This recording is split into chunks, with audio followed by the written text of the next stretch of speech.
મુખ્યમંત્રી ભૂપેન્દ્ર પટેલ અમરેલી ખાતે સ્વતંત્રતા પર્વની રાજ્યકક્ષાની ઉજવણીમાં સામેલ થયા હતા અને ધ્વજવંદન કર્યું હતું। ધ્વજવંદન બાદ વિવિધ સાંસ્કૃતિક કાર્યક્રમોની રજૂઆત કરવામાં આવી હતી।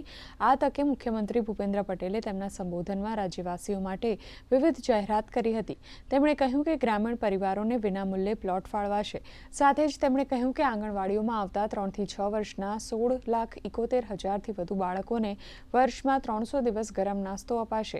સાથે જ બિન અનામત વર્ગોના યુવાનોને વિદેશ અભ્યાસ માટેની લોન મેળવવાની આવક મર્યાદામાં પણ વધારાની જાહેરાત કરી હતી। સ્થાનિકો પણ ઉત્સાહભેર ઉજવણીમાં સામેલ થયા છે।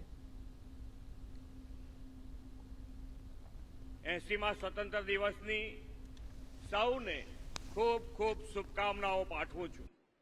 સમગ્ર દેશ આજે 80મા સ્વતંત્ર દિવસની ઉમંગભેર ઉજવણી કરી રહ્યો છે। આઝાદીના 79 વર્ષ પૂરા કરીને આપણો દેશ વિશ્વની ત્રીજી મોટી આર્થિક સત્તા બનવા તરફ ગતિમાન છે।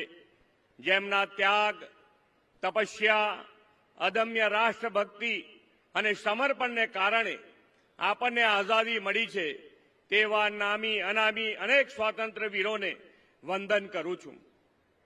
ભારત માતાને અંગ્રેજોની ગુલામીથી મુક્ત કરીને સ્વરાજ મેળવવાનો જનજુવાળ જગાવવાની આગેવાની ગુજરાતના 2 પનોતા પુત્ર મહાત્મા ગાંધી અને સરદાર સાહેબે લીધી હતી।